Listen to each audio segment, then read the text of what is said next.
Isang mapagpalang umaga po sa lahat. Ang lahat po ay inanyayahan ko tayo para sa ating paniwalang panalangin. Iuupo natin ang ating mga ulo at hayaan natin ang bawat banal na Espiritu ng Panginoon na tayo ay samahan sa mga oras na ito.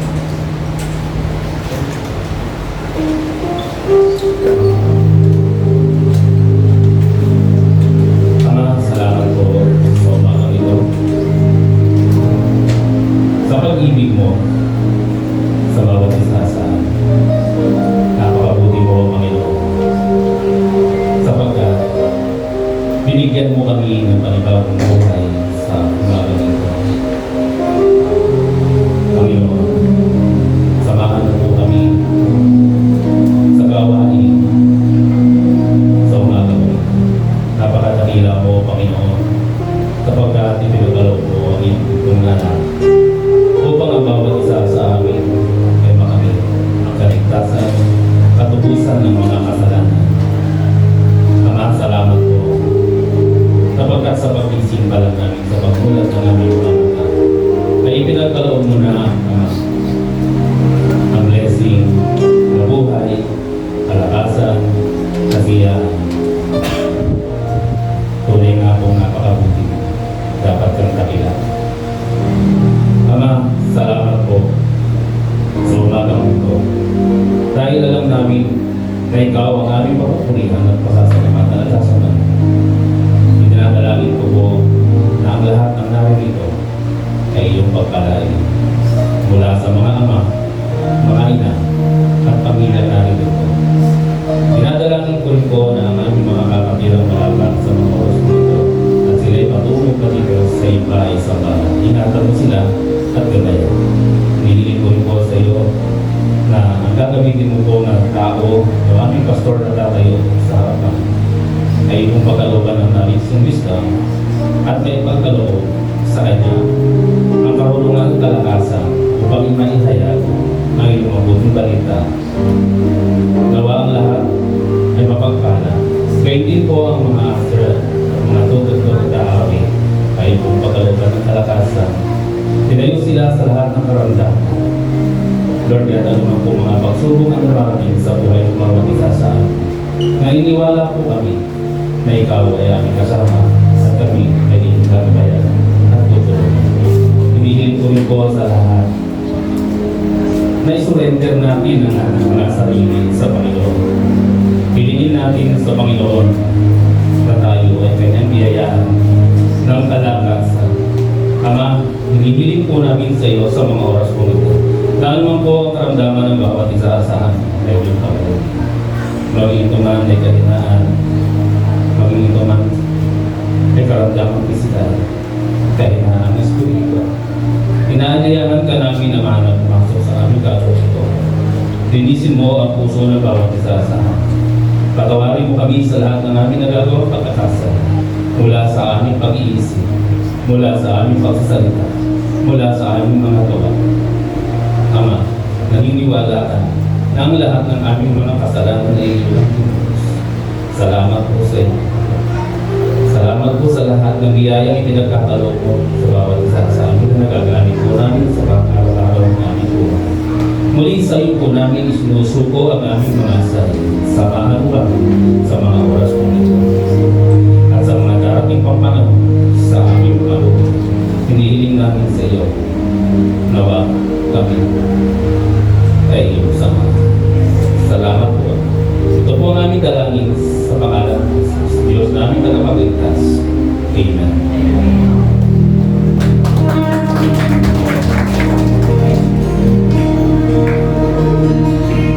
Muli po, isang mapagpalang umaga sa ating lahat. Gawain naman po natin at batiin ang ating mga katabi. At kung meron po kayong kasamang mga tatay, sabihin niyo naman ng Happy Father's Day! Ayan, Happy Father's Day po sa lahat ng ating mga tatay. Ayan, naniniwala po ba kayo na God's love and faithfulness is constant? Amen. Totoong hindi po nawawala ang kabutihan ng Diyos. Tama po ba? Kahit anuman po ang sitwasyon ng ating mga buhay, maganda man o hindi, God's faithfulness us is always there. Amen po ba?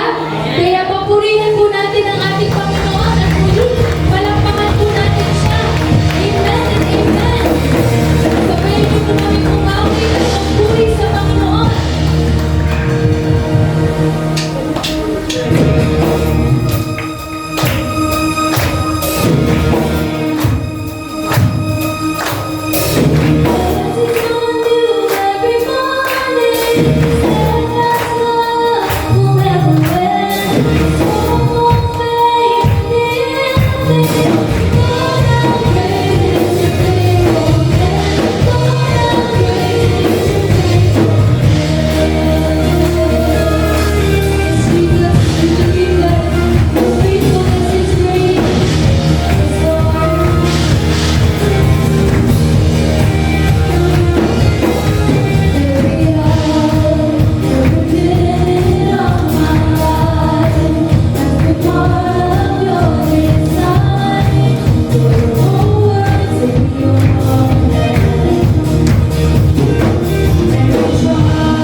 May mga pagkakataon, nakakalimutan natin maging tapat sa Diyos. Pero ang salita po ng Panginoon na nagsasabi, kung tayo man ay hindi tapat, siya'y nananatiling tapat sa atin.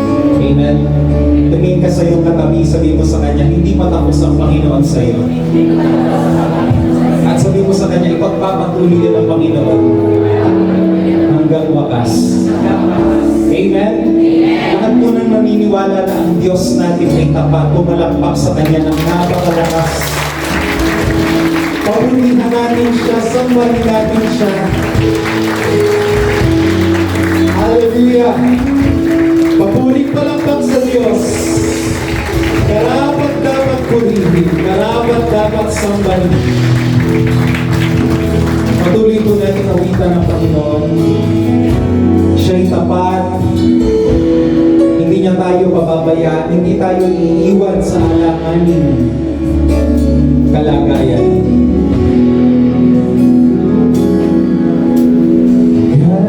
Kailanman, O Diyos, Ikaw ay tapat.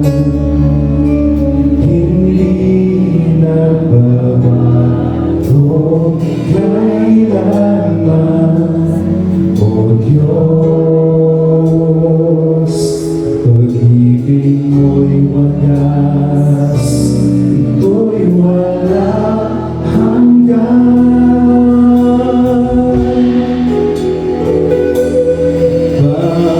Pangako mo'y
salita'y sampitin natin ang buong puso sa ating Amang nasa langit. Sapagkat siya po'y nakikinig sa bawat dalhin ng bawat isa. Siya po'y nakikinig sa mga samot dalangin ng bawat isang narito. Ano man po ang ating kalagayan, kasama natin ang Panginoon. Pangako mo'y di mo iiwan. Di mo kami mababayaan. Ano mang pagsubok ka,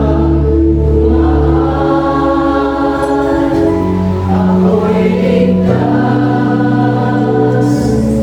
at sa'yo. Sa huling pagkakataon, pangako mo'y di mo iiwan. Di mo mababayaan. Ikaw ang aming Ama, nakikinig sa amin, niyayakap kami. Ako'y ligtas at sa'yo'y mananahan. Palakpakan po natin ang ating Panginoon. Palakpakan po natin ang ating Ama. Para naman nagmamahal sa ating lahat.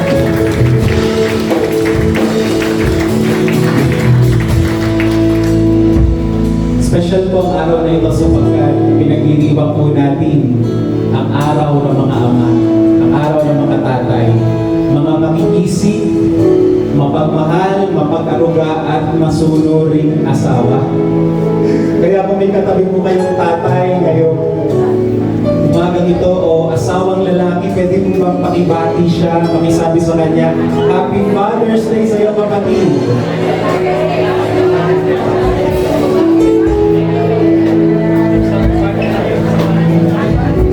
Thank you po. Salamat po, Daddy. Happy Father's Day. Maraming para po sa marami sa inyo, hindi nyo na kinasasabikan ang araw na ito sapagkat yung ama ninyo ay lumisa na, matagal na. Pero bilang mga Kristiyano po na kumilala kay Kristo, alam natin ang pangako ng Diyos na sino man pong sasampalataya kay Kristo ay binigyan ng karapatan na maging anak ng Diyos. Kaya ang bawat isang narito ay hindi ulila sapagkat mayroon po tayong tatay sa langit na kumakalinga, umaaruga, umaalig sa ating lahat. Palakpakan po natin ang ating tunay na Ama sa kalangitan, the Father of our spirit. We are His children. Let's glorify and honor the name of our Father in heaven. Thank you, Lord. Thank you, Jesus. Taas po natin ang ating mga kanang kamay at sabay-sabay po natin sabihin ang salita ng Diyos. Nagliligtas. Ang salita ng Diyos. Nagpapagaling ng sakit at karamdaman. Ang salita ng Diyos. Nag-aayos ng buhay. Ang salita ng Diyos. Nagbibigay ng pag-asa. At ang salita ng Diyos. Nagpapala. Sabay-sabay po natin isigaw today. I receive the blessings in the Word. Ulitin po natin today. I receive the blessings in the Word. In Jesus' name, Amen. Tayo po ay manatiling nakatayo at babasahin ko po ang ilang mga talata. Ito po ay kwento ni David na kinuha po natin sa lumang tipan sa unang Samuel, Kabanata 18, talata 1 hanggang 4. Sabi po dito, matapos makipag-usap ni David kay Saul, nakilala niya ang anak nitong si Jonathan. Naging matalik silang magkaibigan at mahal na mahal ni Jonathan si David. Wala noon, hindi na pinauwi ni Saul si David sa kanilang bahay. Sumumpa si Jonathan kay David na magiging magkaibigan sila sa habang panahon. Dahil mahal niya si David kagaya ng kanyang sarili. At bilang patunay ng kanyang pangako, hinubad niya at ibinigay kay David ang balabal niya kasama ang kanyang pamipis, espada, pana at siluro. Ito po ang salita ng Diyos. Panginoon, kayo po magpala. Ang oras na ito, kayo po magpala.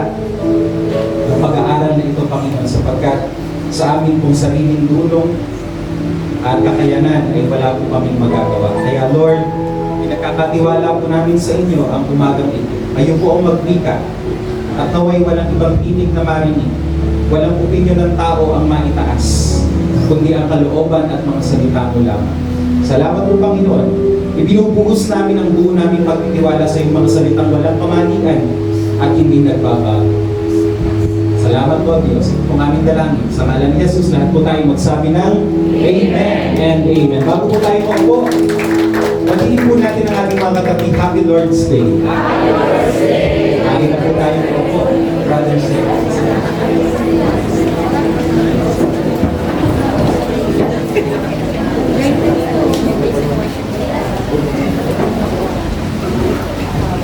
Una sa lahat ay nais po nating pasalamatan ng Panginoon sa tagumpay ng ating katatapos lamang na ika-22 anibersaryo. Nakarating po ba kayo last Sunday?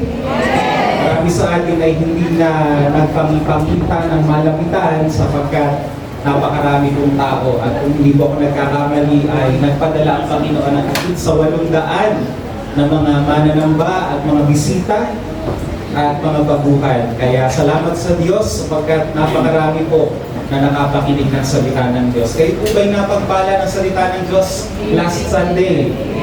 Purihin ng Diyos. At alam ko sa umagang ito tayo po ay muling pasisiglahin ng mga salita ng ating Diyos.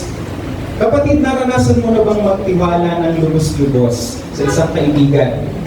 Pero sa hindi inahasahang pagkakataon ay nasira ng taong ito ang pagtitiwala ko. Palagay ko lahat tayo ay magtataas ng kamay dyan.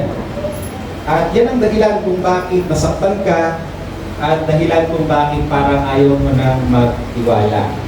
Yan din marahil ang dahilan kung bakit natatakot ka na maging close na sa ibang tao dahil nga sa pangit mong naranasan noon.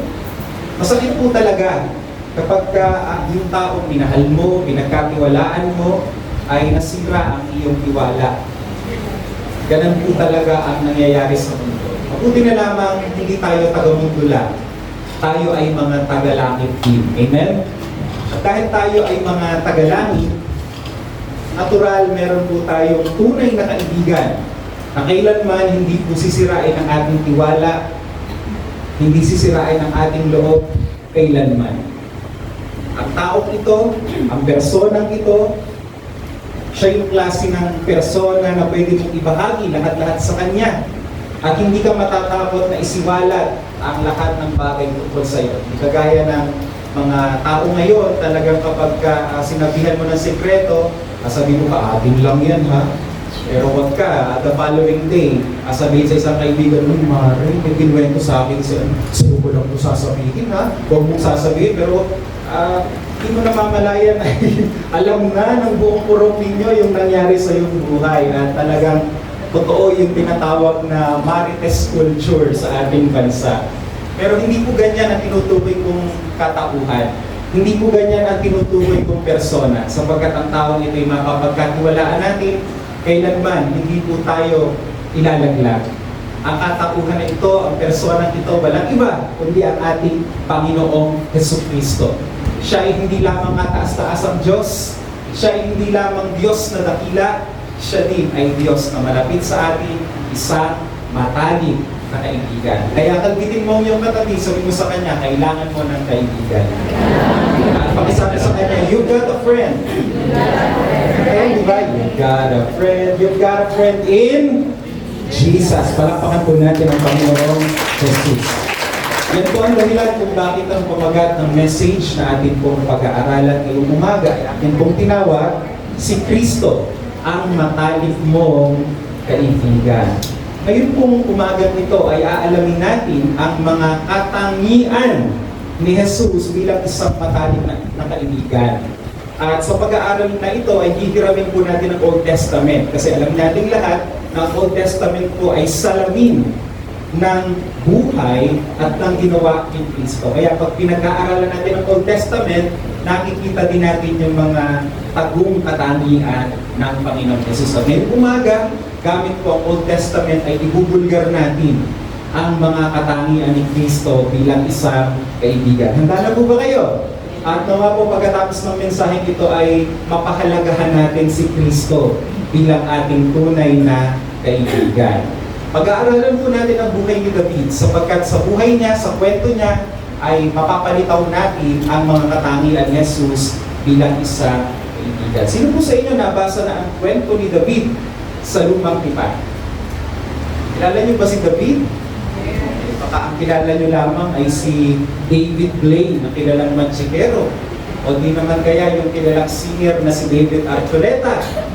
O di naman kaya yung artistang puging-pugi kayo, si David Licao po. Hindi po sila tinutukoy natin, kundi yun pong isa sa pinakasikat na hari sa bansang Israel.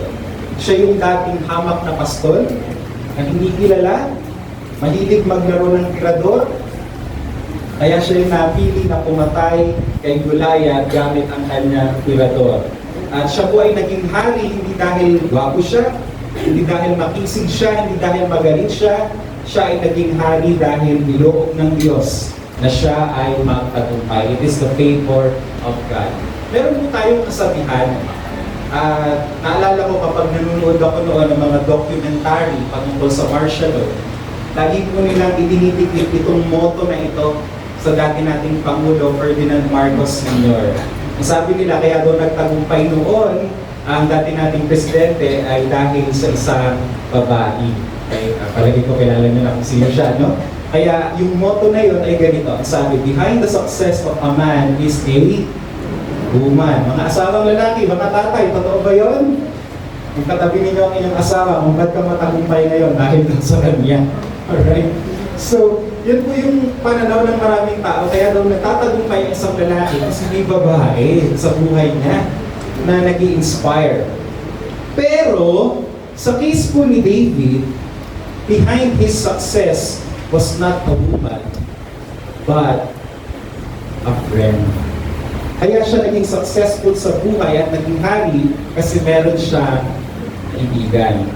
At ito po ay walang iba kundi yung prinsipe, anak po ng Haring Saul, ang pangalan po ay Jonathan. So, sabay po natin sabihin, David has a best friend named Jonathan.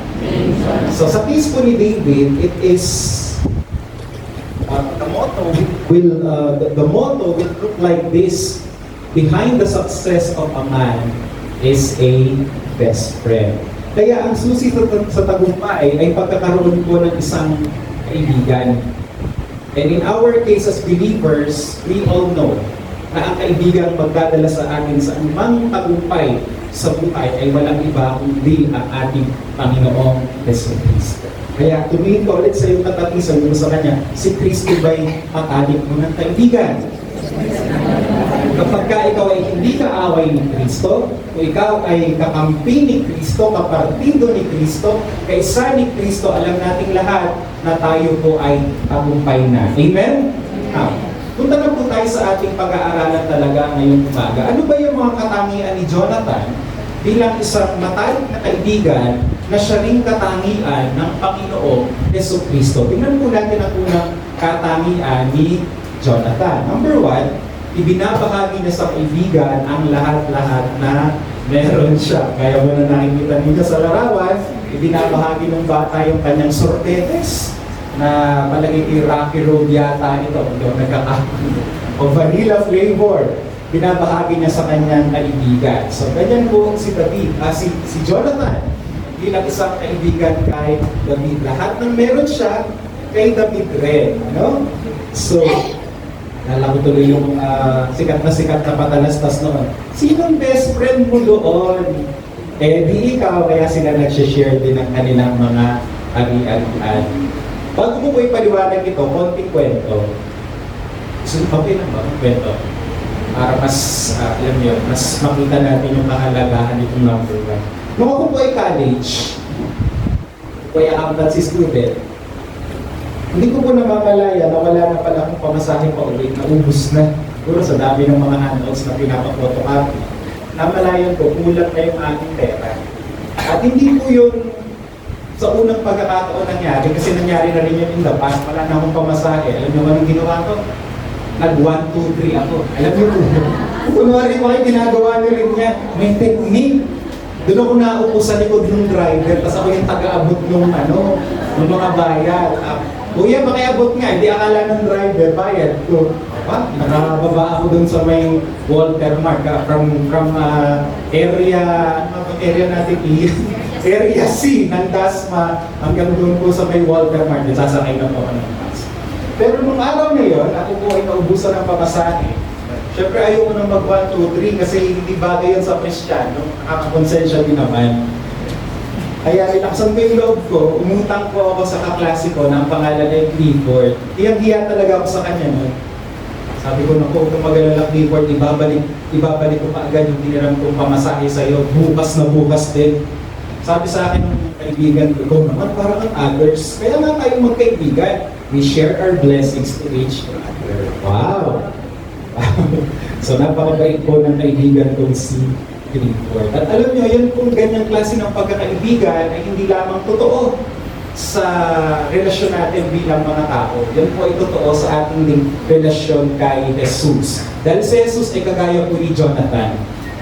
Hindi lang pamasahe ang ibinibigay sa kanyang kaibigan. Lahat-lahat ng meron siya, willing niyang ibigay sa kanyang best friend na si David. At makikita po natin ito sa unang Samuel, Kabanata 18, talata 1. Nang sabi po doon, matapos makipag-usap ni David kay Saul, nakilala niya ang anak nitong si Jonathan. Naging matalik silang magkaibigan at mahal na mahal ni Jonathan si David. Ang ganda po ng pagkakasabi sa English, and I will read. Sabi po sa English, now it came about when he had finished speaking to Saul that the soul of Jonathan was knit. Gusto ko bilugan niyo po yung salitang yan. Was knit to the soul of David, and Jonathan loved him as himself. Ano po ba ibig sabihin ng salitang knit sa Tagalog? Knit. Basta iba yan yung malinis. Iba yun. Knit. Pag sinabi pong knit, K-N-I-T, nakatahi. So, ibig sabihin, yung daw pong kaluluwa ni Jonathan at ni David ay nakatirintas, nakabuhol, nakapulupot sa isa't isa. Galing, no? Yung kanilang internal being ay pinag-isa. Kaya lahat ng puno, lahat ng intelligence, lahat ng good thoughts, lahat-lahat na meron si Jonathan sa kanyang sarili, taglay din ni David. Lahat ng kanyang nalalaman, lahat ng kanyang skill, pinapakita sa atin ang kwento ito na dumadaloy na rin ngayon kay David. Lahat ng internal at spiritual resources na meron si Jonathan, ngayon ay dumadaloy din kay David. Mga kapatid, kanina sinabi ko si Jonathan ay salamin ng ating Panginoong Jesucristo. At ito din ang kalagayan natin sa harapan ng Diyos. Ang ating kaluluwa ay nakatahi kay Kristo. Pwede ba akong makaninig ng Amen? Sabi sa Bible, we are one with God. We are one with Christ. We were made united with Christ. Kaya lahat ng na kay Kristo ay atin din. Amen? Yung kabanalan ni Kristo, yung kalinisan ni Kristo ay taglay natin. Yung kagandahang asal ni Kristo, dumadaloy din sa atin. Yung puso ni Kristo, dumadaloy din sa atin. Yung kaisipan ni Kristo, dumadaloy din sa atin. Yung mga damdamin ni Kristo, yung mga desires ni Kristo, taglay-taglay din natin. Amen! Pastor, minsan pakiramdam ko marupok talaga ako pagdating sa tukso. Pakiramdam mo lang yon ang totoong ikaw. As far as the gospel is concerned, ang totoo ikaw gustong gumawa ng tama. Amen? Gustong lakaran ang katotohanan. Gustong lakaran ang kabanalan. Dahil ang kakayanan ni Kristo na mag-pursue ng kabutihan, ang kakayahan ni Kristo na gumawa ng tama ay taglay-taglay mo na rin, kapatid. Amen? Sabihin mo sa katabi mo, yan ang tunay na ikaw. Right? So, minsan hindi natin natutuklasan yun, pero yan po ang katotohanan. Kaya po ang sabi sa unang Korinto, Kabanata 6:17, but the one who joins himself, pakisabi sa katabi, ikaw yun. The one who joins to the Lord is one spirit with Him. Yung pong ating spirito ay pinag-isa sa spirito ng Diyos. Pinag-isa kay Kristo, nakatahina ang ating buhay kay Kristo. Sa mundo po ng seminaryo, meron po tayong tinatawag na konsepto na kung tawagin po ay perichoresis. So medyo malalim po siya, no? Pero hayaan po rin yung paliwanag ko. Pag sinabi po perichoresis, ito po yung interpenetrating reality sa Trinity. Lalim na naman, Pastor. Ano ibig sabihin ng interpenetrating? Pag sinabi kong interpenetrating, yung tagusan, ano? Yung God the Father, God the Son, and God the Spirit, tagusan yung pagka-persona nila. They are one. Hindi mo sila pwedeng paghiwalayin. Kaya 3 persons and yet 1 God. At yun pong konsepto ng perichoresis, yun din po, pinapakita sa verse na ito, na meron din pong interpenetrating reality between Jesus and us.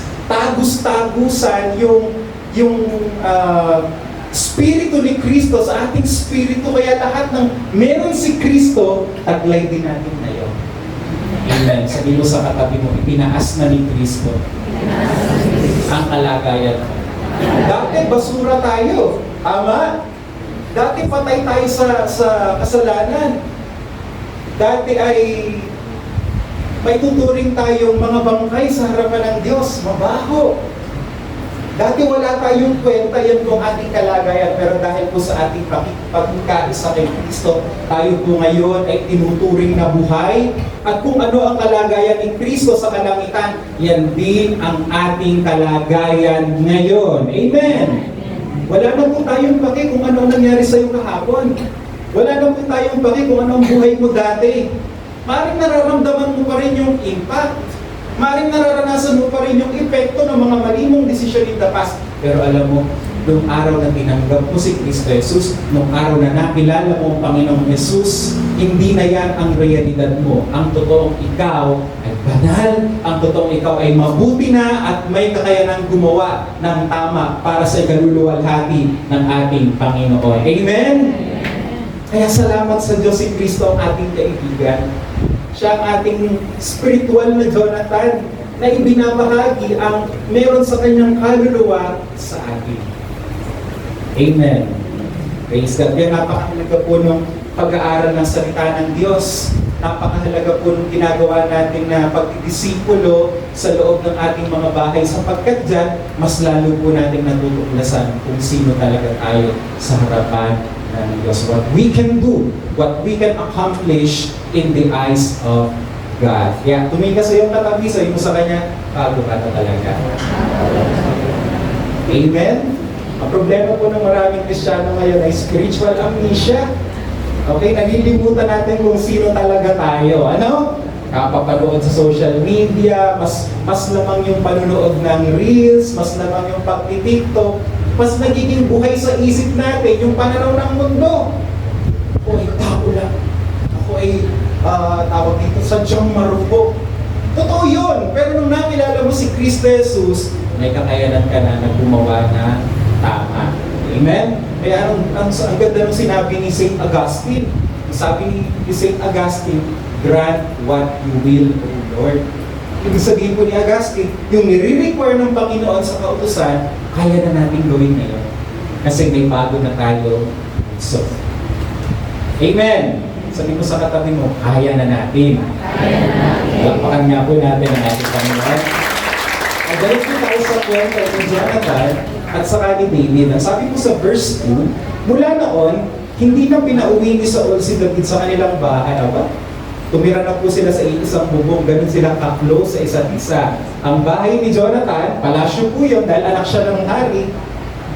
Ngayon ay bahay na rin ni David. Kaya sabihin mo sa katabi mo, hindi ka mahirap. Ang kay Kristo ay iyo na rin. Amen? Mayaman tayo kay Kristo. Of course, hindi lang po financial matters ang pinag-uusapan natin, kundi kayamanan ng ating kaluluwa. Yung ang magkaroon tayo ng everlasting life kay Kristo ay kayamanan ng higit sa anumang kayamanan sa mundong ito. Amen? Sabi ng verse 3, letter A, sumumpa si Jonathan kay David na magiging magkaibigan sila sa habang panahon. Dahil mahal niya si David kagaya ng kanyang sarili. Nakikita niyo po yung unconditional friendship na mayroon si Jonathan kay David. Sabi niya dito, mahal na mahal niya si David, kaya yung pagkakaibigan nila ay panghabang panahon. Walang putol.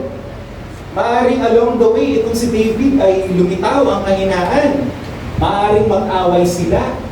Maaring may mga bagay sa buhay na hindi sila magkasundo. May mga prinsipyo sila sa buhay na magkalaban. Pero sinasabi po dito ni Jonathan na dahil kaibigan kita David, ito ang mangyayari sa atin. Walang magbabago. Magkaibigan tayo habang buhay. Hindi yan mapuputol. May eternal security ang ating relasyon sa isa't isa. Mga kapatid, ganyan po ang ating larawan ng pagkakaibigan kay Kristo. Kaya kung ikaw ay tunay na Kristiyano, talagang ang totoo, hindi ka tatalikod sa Panginoon. Amen? Maring may mga pagkakataon sa buhay mo, nakihina ka, season lang yan kasi napunlaan ka na ng binhi ng Diyos. At dahil ang binhi ng Diyos ay nasa iyo, dahil ikaw ay na-born again na, mga kapatid, maaaring nanlalamig ka ng ganitong buwan, maaaring may mga pagkakataon, natatalo ka ng pagdududa, natatalo ka ng kalungkutan, pero season lang yan. Ang totoo, hahanap-hanapin mo pa rin ang Panginoon dahil hindi niya pinuputol ang kanyang ugnayan sa iyo. Ang isang anak, kahit na minsan makulit yan, kahit nakakabasag ng pinggan, kahapon nga po yung aking misis ay iiyak kasi habang nagluluto siya kahapon, tumilapsik po yung mantika sa paa niya, ay lumoko. Tapos nung kinagabihan ko, palikutan niya, nadali yung lobo, pumutok, iyak po ang aking misis.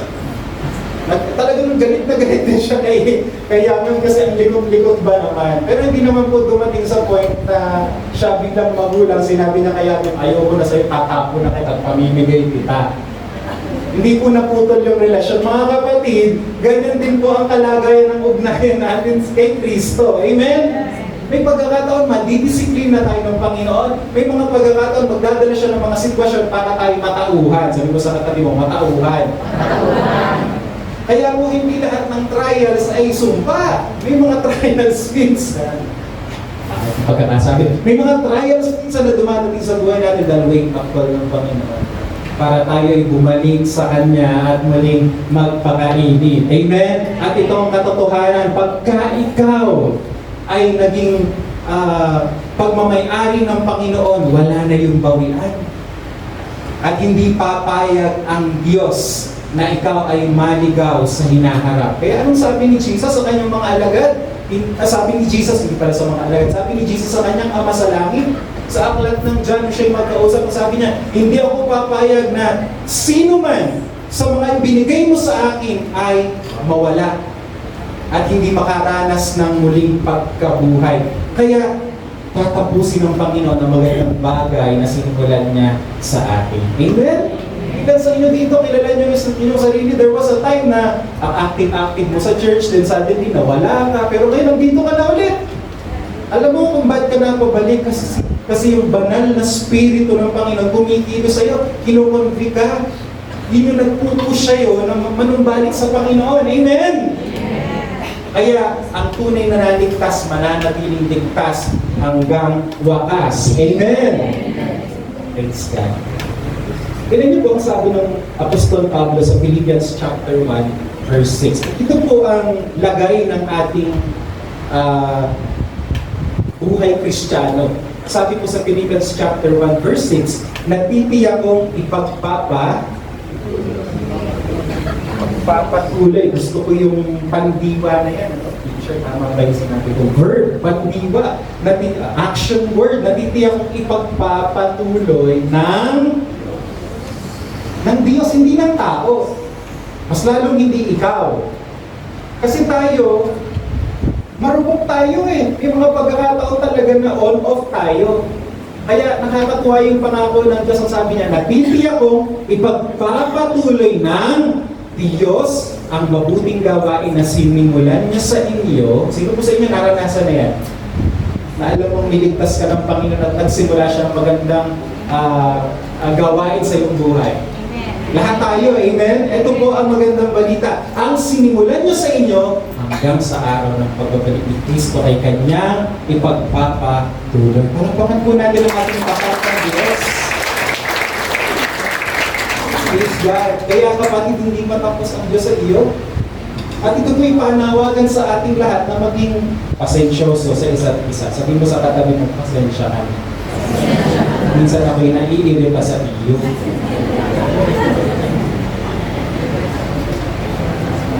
Sabi po nung isang profesor sa seminaryo, sabi niya, in the church, this is the place where our social masks fall away. Siyempre, papasok ka sa church, so una, dahil first timer ka, talagang itsura, alam mo yun, talagang, ang bait, no? Gusto mong pa-impress sa lahat. Pero habang tayo ay nagsasama, bilang isang pamilya ng Diyos, katagalan, nagkakatuklasan tayo ng kahinaan ng isa't isa. Tama po ba? Ito pala yung may kadaldalan. Ano ba? Ito pala yung napakakuripo. Hindi man lang nagtapong sa simbang gabi. Ito po sinasabi ba yan? Sakto lang. Ano ba? Ito pala iga-itamad maligo. Sumisimba, lapit ng buhok. Talagang magkakakiskisan po ang ating mga personality. At yung realidad ng buhay community. Amen? Kaya pag sabi ng pag-aaral, meron pong 3 stages ang buhay natin sa community. Una, yun po tinatawag na honeymoon stage. Kaya parang pagpasok mo sa simbahan, ang babait ng mga tao dito. Ikwento mo sa nanay mo, alam mo dun sa blessings, ang babait ng mga tao. Parang ang babait nila talaga. Lahat silang hiningintian ako, binabati nila ako, pinapaupo nila ako sa harapan. Nakalipas. Ang 3 buwan, a few moments later. Kumusta yung pag-attend mo sa blessings? Okay lang. Okay lang. Sino mga babae? Na plastic! Sabi nila, tutulungan nila ako, di naman nila tinutulungan! Hawak-hawak pa ng kamay, kami ay nagpasya. Pagmahalan bilang magkakapatid. Di man lang ako binigyan ng bigas. Honeymoon stage, at tingin mo lahat ahead. Pagdating sa disenchantment state, tingin mo sa lahat, may mga pangil, may mga sungay. Tingin mo lahat, demonyo. Dito lang. Pero alam niyo, hindi po natatapos. Pupunta sa last stage, commitment. Realize mo, hindi perfect ang buhay sa church. May mga kahinaan ng mga tao, may mga kahinaan ng leaders. Pero na-realize mo, kailangan mong tanggapin yun. Kaya tinatanggap mo isa't isa as they are. At nare-realize mo lahat tayo, unti-unti pa rin sinasanctify ng Panginoon. Amen? Kaya pagdating mo sa commitment stage, nasasabi mo, yes, may kahinaan ng simbahan ito, pero magpapatuloy lang. Hindi ako titingin sa tao, kay Lord ako titingin. Mga kapatid, wag po tayo maghanap ng perfect church. Dahil ang perfect church po ay wala sa mundo. Ang perfect church po ay nasa kalangitan. Pagka lumipat na tayo doon. Okay, gusto nyo ng perfect church? Eh, punta na tayo doon. Of course, ayaw pa natin, right? At kung sakali man na nakita nyo ang perfect church, please huwag kang pupunta doon. Kasi pag pumunta ka doon, hindi na yun magiging perfect. Right? So, Philippians chapter 1 verse 6, natitiyak ay pagpapatuloy ng Diyos ang ating gawain na sinimulan niya sa inyo hanggang sa araw ng pagbabalik ni Kristo Jesus. Yan po yung other side of the coin. Pero yung other side of the coin, mga kapatid, ginagamit din ng Panginoon para ma-accomplish to yung pagsali mo sa discipleship group, pagsali mo sa home prayer meeting, pag-attend mo ng theology class, pagsaserve mo sa church, maging yan gagamitin ng Panginoon para ma-sanctify ka. Kaya po walang Kristiyanong loner. Kailangan natin ng mga kaibigan kay Kristo. para tayong lahat ay madalisay. Amen? Praise God. Dinalisay na tayo pero dinadalisay pa rin. Kasi po ang salvation, may tatlong mukha yan. Past, present, future. Okay? Past, tinuring tayong matuwid ni Kristo. Ang tawag po doon, justification. Present, sanctification, dinadalisay tayo ng Panginoon upang maging Christ-like tayo. Pero yung panghuli, yun po yung lulubusin ng ating kaligtasan, yung katawan natin, bibigyan ng bagong realidad. Hindi na mabubulok at makakasama natin ang Panginoon habang buhay. Kaya mga kapatid, hindi pa tapos ang Diyos sa atin. Amen? Palakpakan po natin ang ating Panginoon. Pwede na natin yung dito ni Jonathan at ni David. Teka, bago tayo magpatuloy, nasa stage na kayo. Honeymoon, disenchantment, commitment. Dalangin ko po, lahat tayo nasa commitment stage na. Amen. About 22 years na tayo, kaya dapat nandun na. Pero kung baguhan ka, nandun ka pa rin sa honeymoon stage, okay lang naman natin. Right? So, tuloy po namin. Verse 3, letter B hanggang verse 4. Sabi po dyan, at bilang patuloy ng kanyang pangako, hinubad niya at ibinigay kay David ang balakal niya kasama ang kanyang pamigkis, espada, pana at sinturon. Ito po yung mga kagamitan lang ng isang prinsipe. Hindi po ito gamit ng isang tao. Pero dito mapapansin po natin na dahil nga pinagtahi ang kanilang mga kaluluwa, yung gamit ni Jonathan ay gamit na rin ni David.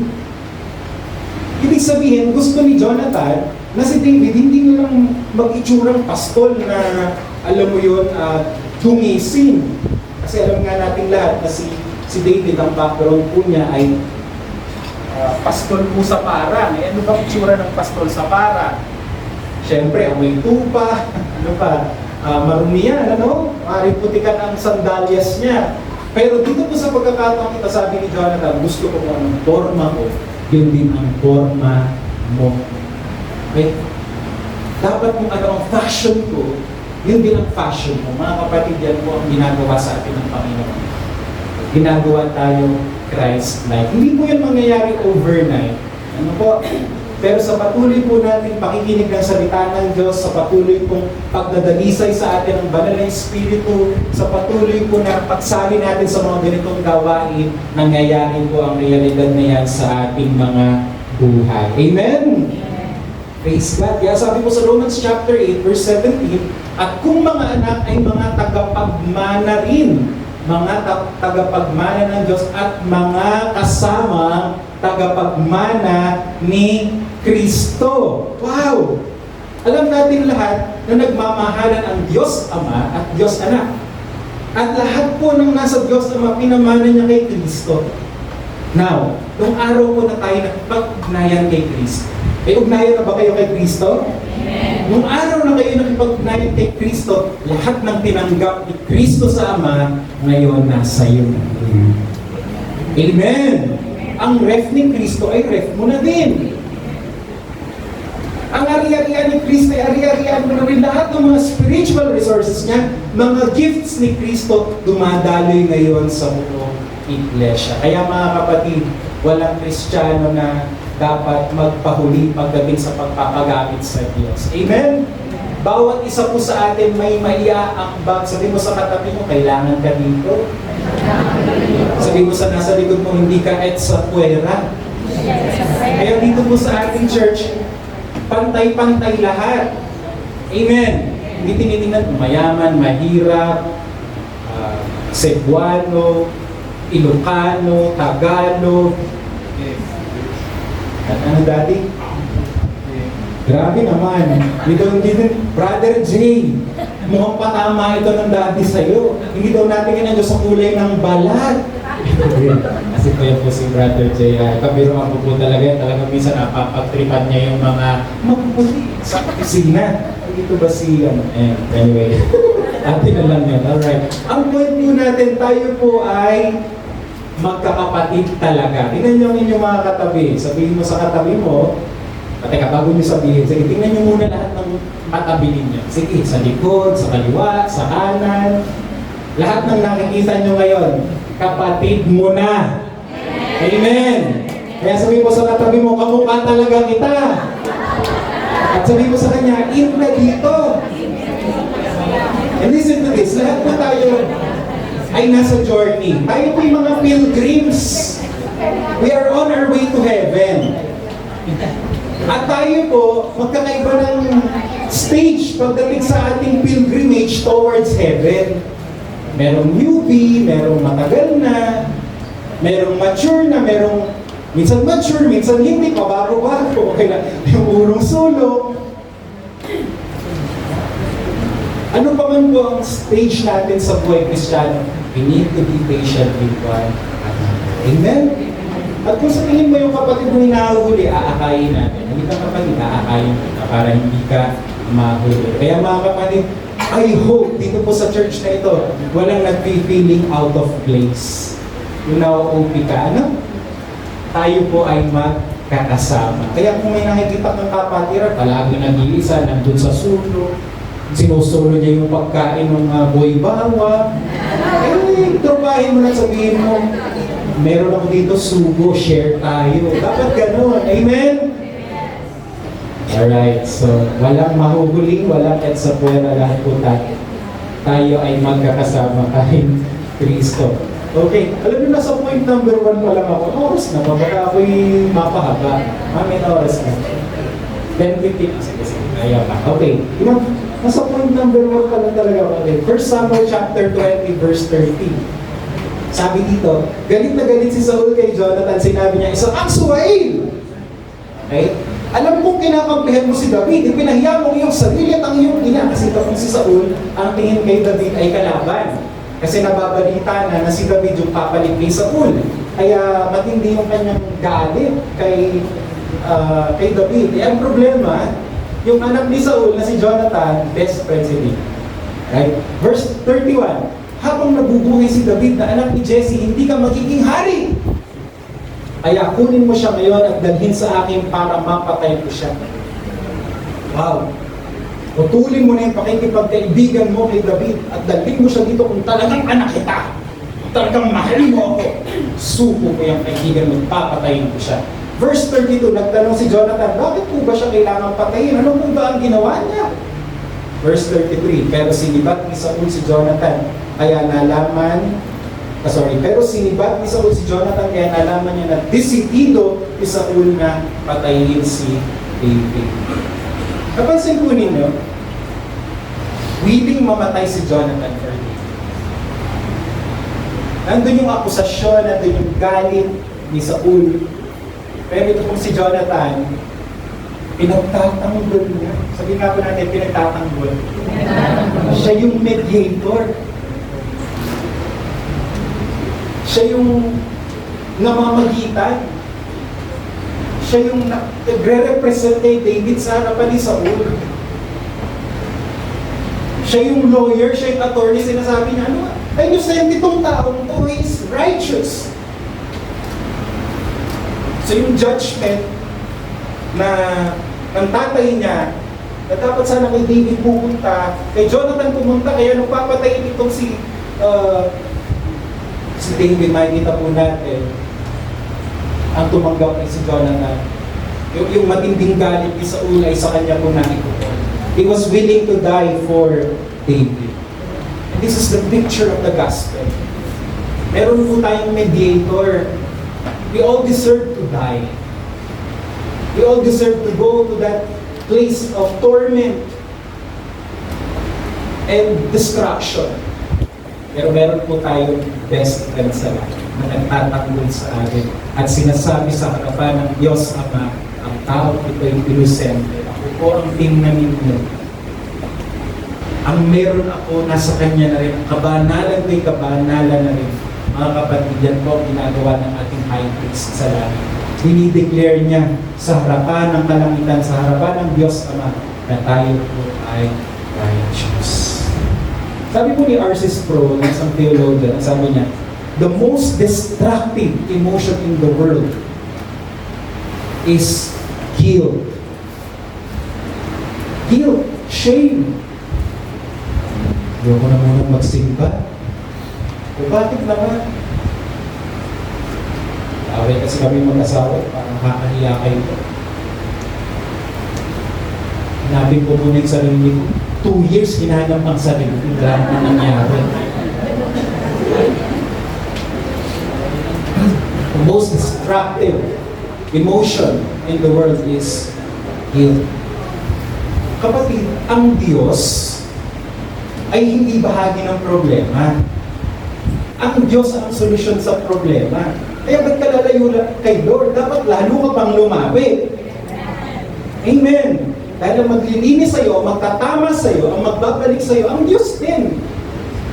Ba't ka lalayo, lagi na lang ang solusyon kapag ka nagkakaproblema, kapag ka nakakagawa ng kamali, lalayo muna ako kay Lord. Babalik anniversary na. Ay, ikot na balik. Wala po akong pinamatamaan dito. Sa ibang church po yung tinutukoy ko. Okay? Alright. Huwag kang mahiya ka. Hindi mo na po aatin. Ba't hindi ka aatin? May utang ako sa po kay Brother Jay. Nakakahiya. Baka sinilin ako ni Brother Jay. Kapatid, hindi po yan ang basihan ng ating pakikipag-ugnayan sa isa't isa. Kahit marami kang listahan sa office PJ, umatin ka pa rin dahil si Lord na magpapala sa iyo. Amen. The most destructive emotion is sin. Ilalayo ka talaga niyan sa Panginoon. Huwag mong kalilimutan ng katotohanan, huwag mong kalilimutan ng gospel. Meron tayong kaibigan, matalik na kaibigan, na pinaglalaban tayo sa kalangitan at dinideclare righteous po siya. Huwag niyo pong tingnan yung kanyang karumihan. Ako po ang tingnan ninyo. Binayaran ko ang kanyang kasalanan. Kapatid, yan ang kalagayan. You are holy in the eyes of God. Kaya po sabi sa Isaiah 53 verse 6, ito po yung willingness ni Jesus to sacrifice His life for us. Sabi dito, tayong lahat ay parang mga tupang naligaw. Bawat isa sa atin ay gumawa ng nais natin gawin, pero siya ang pinarusahan ng Panginoon ng parusang dapat sana ay para sa ating lahat. Verse 7, inabi siya, sinaktan, pero hindi man lang dumain si Jonathan. Para siyang tupang dadalhin sa katayan para patayin, o tupang gugupitan na hindi man lang umingin. Buong puso niyang tinanggap ang parusa na dapat sana tayo ang tumanggap. Kaya ngayon, nakakapanalangin tayo sa harapan ng Diyos kahit hindi naging perfecto ang mga buhay. Ito ay dahil kay Jesus. Amen! Hindi ko na po explain yung number 2 and number 3. Try po natin na explain. Pero papakita ko na lang yung point number 2. Kapatid, yan po. Pangalawang katangian ni Jesus, namamagitan siya kapag gipit ang kalagayan ng kaibigan. Sino po dito ngayon ang gipit? Taas ang kamay! Meron po tayong kaibigan na tutulong sa atin. Okay? Hindi si Pastor Joshua yun, ang Panginoong Jesus. Amen? Pangatlo po, pinalalakas niya ang loob ng kaibigan kapag ito ay nanghihina. Nanghihina ka ba ngayon? Nadi-discourage ka ba ngayon? Nandito si Kristo para ay kaibiganin at palakasin ang iyong kalooban. Pagpalain po kayo ng Panginoon, let us all pray. Panginoon, salamat po sa mensahe na aming pinanggap ngayong umaga. Nakita po namin ang kahalagahan ng ugnayan sa iyo bilang aming kaibigan. At natuklasan po namin na kung anong meron ka, taglay din namin ngayon. Kabanalan ninyo ay kabanalan din namin ngayon. At nakita rin po namin ang kahalagahan ng church community. Dito kami lalago, dito kami magiging lalisan. Sa pag-aaral namin ng Word of God together, we will be Christ. Yung passion ni Jesus ay magiging passion din namin. At yan isang bagay na nais po namin lakaran. Kung paano ang lakad mo, ganoon din ang lakad namin. Panginoon, tulungan niyo po kami na matuklasan ng lubos-lubos ang aming kalagayan kay Kristo. Naway maging tunay yung binanggit ng aming minamahal na Bishop Noel last Sunday, na kami maging billboard sa mundo, nababasahin ng mga tao at makikita na kami ay mga kaibigan ng mundo. Salamat po Panginoon, ito ang aming dalangin sa ngalan ni Jesus. Amen and amen. Tawagin ko po si Pastor Nestor for our communion service.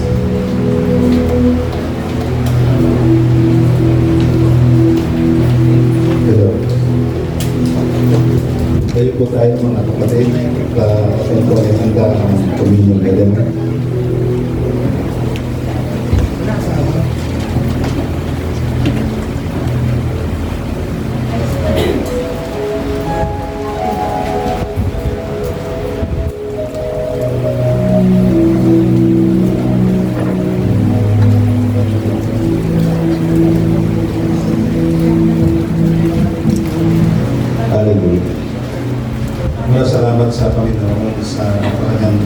pinarating niya pagkain pandangit na ating kapag laro sa luha.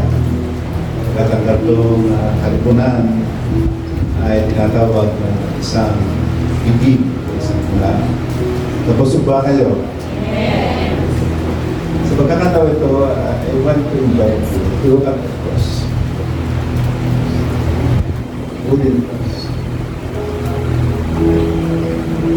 Yan po ang ebidensya ng pag-ibig ng Diyos. Sa krus 2,000 years ago, tinapon niya ang pagbabayad sala sa ating mga kasalanan. Ang parusa tinanggap sa ating Philippians 1:6. Ang parusang kanyang dinanas ang naglagay sa atin sa magandang kalagayan.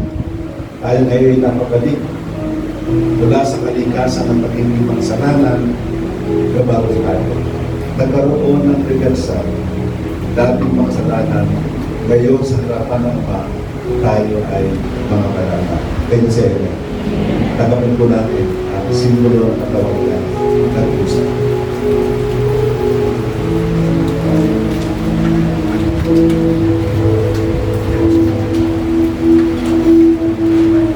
Natulungan po na tayo pa ako ng nilaman. Wala na parang na ang nakaraan sa magitan ng pagtingis ng kanyang dugo doon sa krus ng Kalbaryo. Amen. We are really forgiven because of the shed blood of the Lord Jesus Christ. While we are still sinners, He died for us. Tagapin po natin, simbolo. Palapakan natin ang Panginoon. Purihin kayo.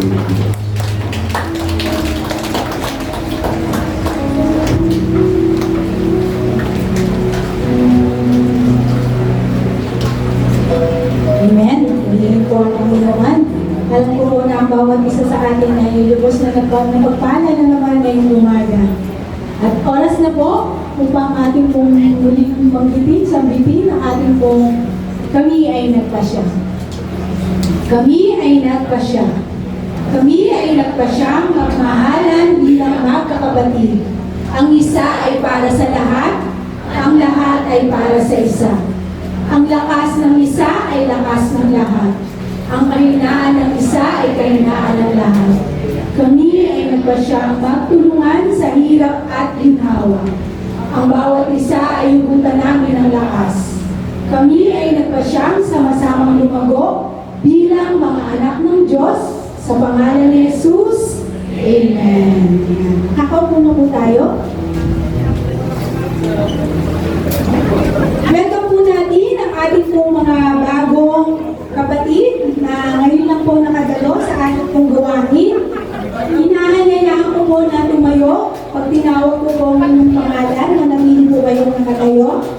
Si Sister Catherine at Alan Desinal po. Yung tama po po. At saka po si Dindo Castro. Muli po ang Panginoon sa buhay ng ating mga bagong kabatiran. At muli po ay ipanalangin po natin ang kanila pong mga buhay. Welcome po kayo mga kapatid. Extend po natin ang ating mga kamay sa kanila at sabihin po natin ang ating mga pagpapala sa buhay ng ating mga kapatid. Ipapanalangin po natin kayo. Panginoon, marami pong salamat sa aming pong mga bagong kapatiran na nakadalo sa aming pong gawain ngayong umaga. Salamat Panginoon, alam ko Panginoon na hindi po isang aksidente na sila po ay nakarating dito Panginoon. Alam ko Lord na meron pong hinahanap ang kanilang mga puso. Nawa Panginoon, kung ano man po yung mga bagay na yun Panginoon. Hayaan mo Panginoon na naway masumpungan nila ito Panginoon sa tanging sa iyo lamang. Kaya Panginoon, dinadalangin ko kayo Panginoon sa umagang ito. Hayaan nyo ng iyong pagpapala, ang iyong biyaya Panginoon, ay patuloy nyo pong igawad sa aming mga kapatiran na ito Panginoon.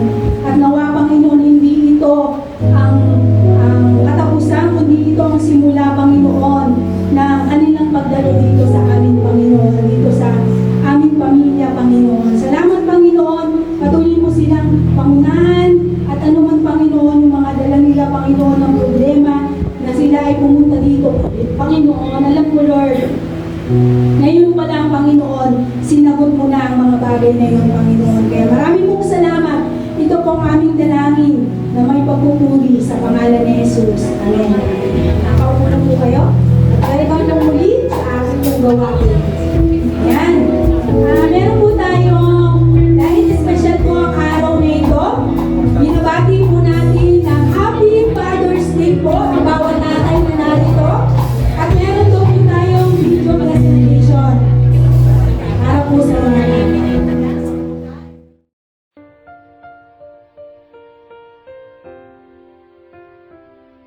The world can be so noisy and confusing. It's easy for a child to feel so small, but there's a perfect Happy Father's Day, Daddy J. Thank you for providing our needs and for everything. Yun lang po. We love you. Happy Father's Day, Papa. Thank you dahil binibigyan mo kami ng mga kailangan namin. Salamat din dahil pinaprotektahan at ginagabayan mo kami at inaalagaan. Thank you dahil pinaglulutong mo kami araw-araw. Salamat din sa mga binibigay mo sa amin. And salamat sa lahat ng sakripisyo mo para sa amin. And Happy Father's Day. I want to say how thankful I am for what my father has done for me and my family. He works hard to provide us with blessings when we need it. He gives me special advice to help me become a better person and encourages me whenever I need to do something difficult. So thank you, Dad, for helping me throughout my life. Happy Father's Day to my father. Thank you for being a wonderful and a supportive father.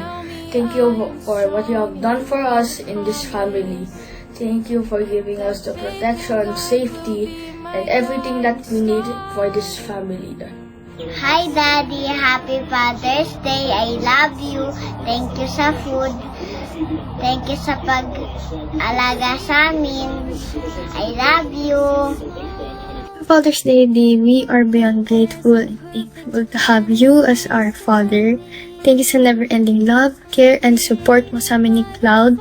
And we are really wishing you to have a wonderful day filled with God's grace, love, and happiness. Happy Father's Day. Enjoy. Love you. Hi, Daddy Generavia. Happy Father's Day. Thank you for all the love and the sacrifices you have given to our family. We are forever thankful and grateful to God for blessing us with you as our Father here on earth. A very humble person, soft-hearted, and a great provider. Once again, to the captain of Team Arabia, we are very, very proud to have you in our lives. Thank you for loving us, Dad. And to all the great fathers out there, happy Father's Day to all of you. Happy Father's Day, Daddy. I'm so thankful sa Panginoon na kayo yung binigay na tatay sa aming magkakapatid and sa family na to. I thank the Lord for giving us a dad na super cool and hardworking and loving and caring. Wala na kaming iba pang hihiling ng magkakapatid, and thankful din ako sa mga sacrifices na binigay niyo sa amin, and super grateful po kami, and mahal na mahal namin kayo, and we promise in the future we would take care of you, and also we will continue to love you up until the end. Yun lang, we love you and God bless you, and I know that the Lord has a perfect plan sa buhay niyo ni Mami. Yun lamang. Love you and Happy Father's Day, Daddy. To one of the most hardworking persons in my life, thank you sa patuloy na suporta niyo sa amin. And though you are a man of few words, you never fail to show your love for us through your actions. I love you, Tay. Happy Father's Day. Happy Father's Day, Tata. I know that we are proud of you, of how hardworking you are, and we love you so much, and we are thankful for your love, for your support. We are thankful na inaalagaan mo kami, na araw-araw mo kaming pinagluluto, na thank you sa araw-araw na paghatid at pagsundo din sa akin, na you are still treating me like a princess. Know that we love you so much, know that we are thankful and beyond grateful blessed for having you as our father. We love you so much. Papa, happy Father's Day. Thank you so much for all the love, the hard work, and sacrifices you've made for us. You're always been our strength, our guide, and our biggest supporter. We're so grateful for everything that you do, for every little thing you do without asking for anything in return. Your love and dedication mean the world to us. We love you so much, and to all the incredible fathers out there, happy Father's Day, and you are all appreciated. Happy Father's Day po sa lahat ng tatay, ama, papas, daddies out there. Most especially to our papa. Happy Father's Day pa. Maraming salamat sa iyong pagmamahal, sa iyong suporta at sa pag-aalaga mo sa ating pamilya. We love you so much beyond words can say. And we are so grateful and blessed to have you as our father, our guiding light, our supporter, and our comforter. Maraming salamat. Take care as always, Papa. Happy Father's Day. And to all the papas out there, we salute your kind and brave heart for keeping your family feel loved. And you're indeed a great blessing from above and a great reflection of God's love. We salute you, Super Dads. Happy Father's Day. God bless you. Hi pa! Happy Father's Day! Unang-una sa lahat, gusto kong magpasalamat kay Lord dahil binigyan niyo po kami ng isang tatay na mapagmahal. Salamat po sa mga sakripisyo niyo, sa pagpaprovide po ng mga needs namin, and sa walang sawang pagsuporta. Pangako po namin na magtatapos po kami ng pag-aaral at ipapursue po namin yung mga dreams namin. And yun, pinapanalangin ko po na gabayan at protektahan po kayo ni God and bigyan po kayo ng maayos na kalusugan. Yun po, ingat kayo lagi, Papa. God bless and I love you.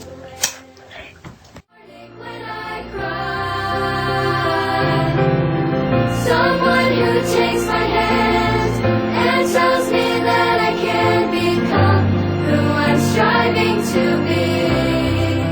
Oh, I sing my praises to the one who gave me you, for you are that someone to me. Okay, happy Father's Day po. And at this moment po, inaanyayahan po ang lahat po ng father na umakyat po sa stage po at kayo po ay ipapanalangin po. Lahat po ng tatay o father-to-be, akyat po kayong lahat sa stage po. At mga asawang lalaki, ayan, taas po kayong lahat sa ating pong stage. Mga tatay, mga daddy, mga papa, taas po kayo, including po ang ating pastor. Ayan, marami po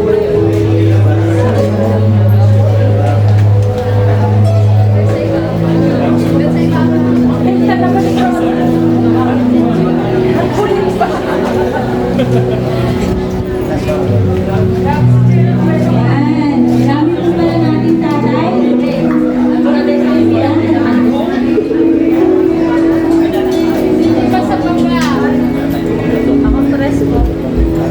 Ang mga nagagwapuhang tatay ng blessings. Ayan, ang dami po nila. Praise God. Ayan.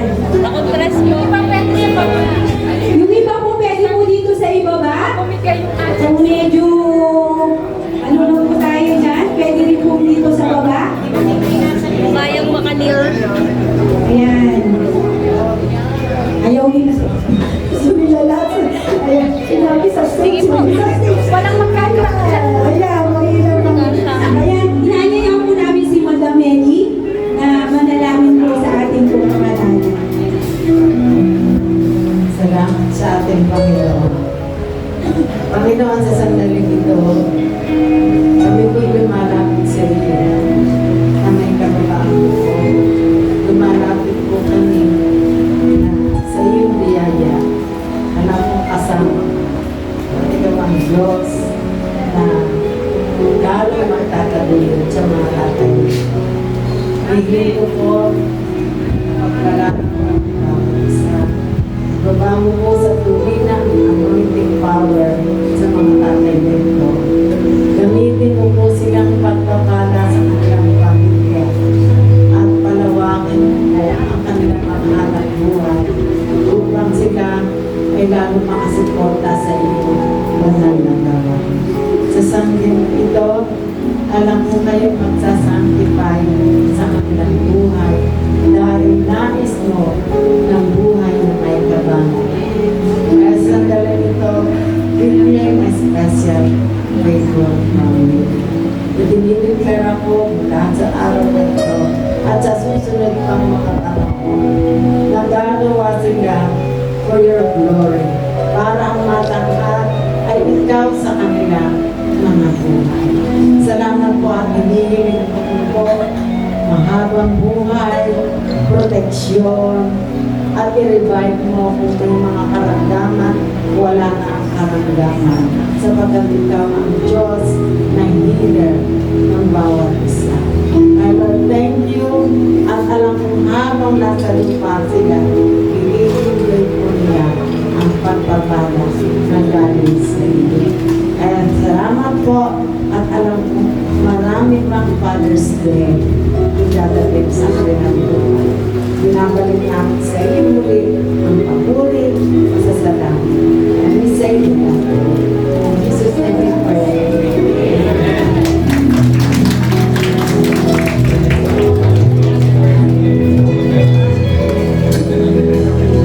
Yan, muli po, Happy Father's Day po.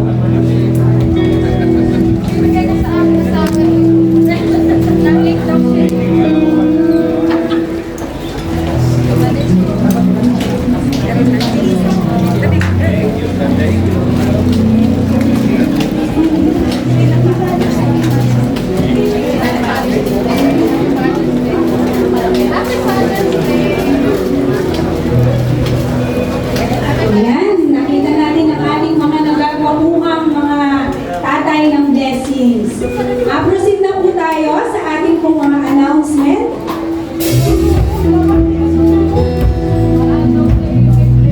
Basic Theology, ito po ay every Tuesdays at 5:30 p.m. to 7:30 p.m.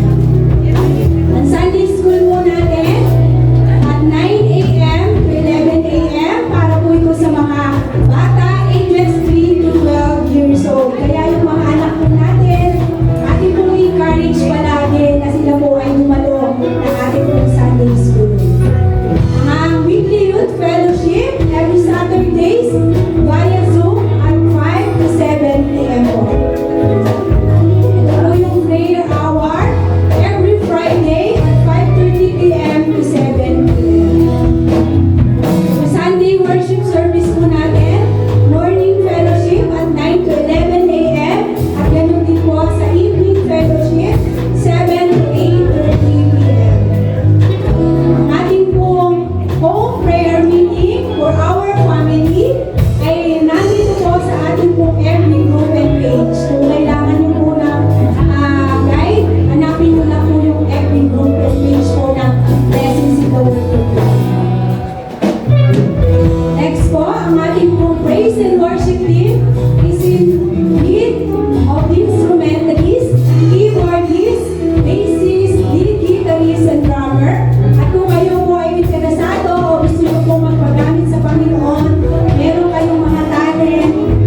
ang pag-ibig sa sagapit, ang siyang ugat ng lahat ng kasamaan. Ang sobrang paghahangad ng sagapit ang nagtulak sa iba na tumalikod sa pananampalataya at nagdulot ng maraming paghinanagis sa buhay nila. So, purihin natin ang Diyos. So, yung sobrang pag-ibig sa salita, sa Latin. So, palitan natin, sobrang pag-ibig sa Diyos. Kasi kung ang pag-ibig sa salapit ay nagdudulot ng pag-ibig, ang pag-ibig naman natin sa Diyos ang nagdudulot sa atin ng napakagandang buhay. So remember yung word ng Sunday, dapat po tayo talaga maging kontento sa buhay, maging maligaya. Sapagkat sabi ka rin ng Pastor Joshua, we are on journey. Pag alam mo ikaw ay sobrang pag-ibig mo sa Panginoon, your life will not be shaken. Sapagkat alam mo katuwang mo ang Panginoon. Sapagkat alam mo na ikaw ay may mana buhat sa Diyos. Kung ang iisipin natin, manang pera, hindi ito madadala sa kabilang buhay. Ang isipin natin, we are in journey. At pagka tayo, yung mana ng pagiging anak ng Diyos at pagiging tagapagmana ng buhay na walang hanggan. Sapat na sapat yan upang ma-enjoy natin ang ating mga buhay. So, of course, we need money. Kailangan natin ng pera. Ang bisyo, ang gala, sabi niya, i-enjoy mo habang pinabubuhay. Kung ano man ang mga blessings, sa iyo ng Panginoon, enjoy it. Gawin daw natin pattern din ang Panginoon sa ating buhay. Dahil ang Diyos ay Diyos na masipag. Kung tayo ni Kristyante, magsipag tayo. Pero we will not worship money. Huwag natin gawin Diyos ang pera sa ating buhay. So, ang pattern natin, ang Diyos talaga, masipag. Kung tingnan mo, yung first 6 days, lahat ng creation ginawa niya. Gumawa siya ng bituin, lupa, langit, araw, dagat, lahat ng plants, lahat ng animals, ginawa niya. But, on the 7th day, God rested. At pinag-enjoy na at pinagmasdan ang kanyang mga likha. At habang narito daw sa mundong ito, nag-enjoy siya sa kanyang ministry. Back and forth, nag-enjoy sa pagkahiyap ng mabuting balita. So, tayo friend ng Panginoon at bilang kanyang friend, bilang friend ng mga anak pa tayo ng Diyos. Sapat na yun, masaya tayo, anak tayo ng Panginoon. At kung ikaw ay anak, alam mo hindi ka papabayaan ng Diyos. Nothing to worry. Sapagkat anak ng Panginoon. Sabi, kung ikaw ay anak ng Diyos, masipag ka at tapat ka. Lalo na sa pagkakaloob para sa kanyang banal na gawain. So sabi nga namin daw po sa isang pastor, ang Kristiyano tapat at sapat. Ang kasapatan natin niya ating Panginoon at walang nagkita. So doon po tayo, sapat ang Diyos na bubuhay tayo sa kanyang pangako. No worries. Sapagkat alam mo, ang ating buhay ay pansamantala. Amen. So mag-enjoy tayo malayo sa ating Panginoon. Pagbuhin natin ang Diyos at ipanalangin na natin ang ating Panginoon. Panginoon, kami po'y palaging may kababaan loob sa pagkakit sa iyo. I-recognize namin that you own everything in this world. Pag-aari mo ang lahat ng aming nakikita, ang lahat ng aming anak buhay, even our body. Everything about us is yours. Kaya alam mo sa sandali ito, you know all our needs. Alam mo ang pangangailangan ng bawat isa. Alam mo ang pangungutang, alam mo ang utang. Alam mo kung sino nasa kanila. At alam mo, Lord, na kaya mo ibalik, i-restore ang buhay ng bawat isa. Lord, i-restore mo ang aming kalusugan, i-restore mo ang aming kabuhayan, i-restore mo ang lahat namin hinahawakan. Ikaw ay Lord na maaasahan. You can multiply everything that we have. Sa sandali nito, we are claiming the special gift of God. May pangako ka. Kaya alam ko kung kami nakasandi sa iyong mga pangako. At ikaw lamang ang tanging Diyos. Diyos ng mga Diyos. Diyos na maakasahan. At Diyos na nalalapitan. Kaya sandali nito, thank you. In-claim namin kami mayaman at natanggap na namin ang mana sa aming mga bukas. Kaya muli, binabalik namin si ang kapwala, ang lahat-lahat. In Jesus' name we pray. Amen. Magkaroon po tayo ng may pagdalaka.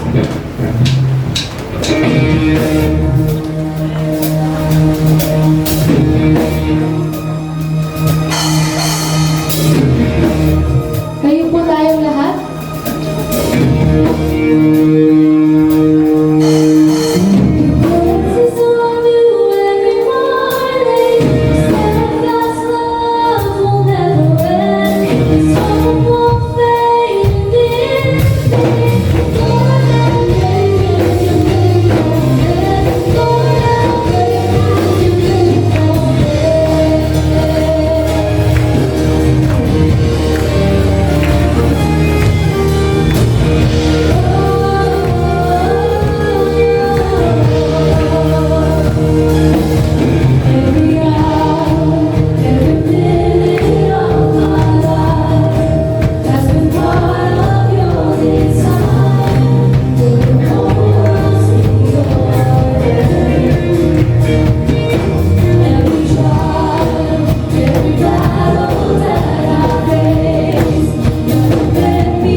Father, we honor you and we give you glory for your goodness, for your presence in us and with us, for the message that we received this morning, for the gift of fatherhood, and for your love, your unconditional love and faithfulness to all of us.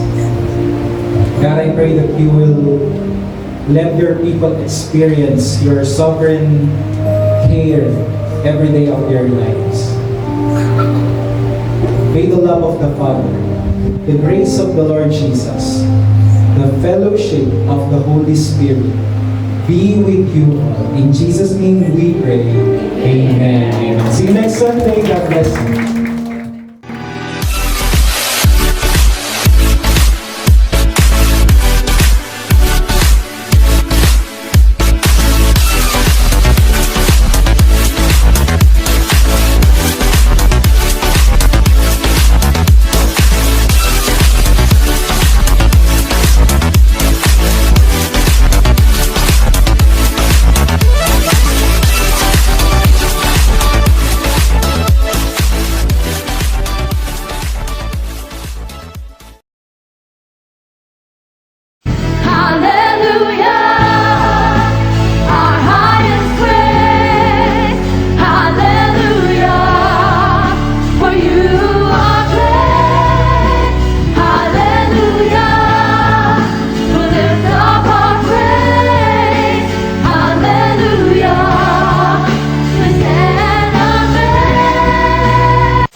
Amen.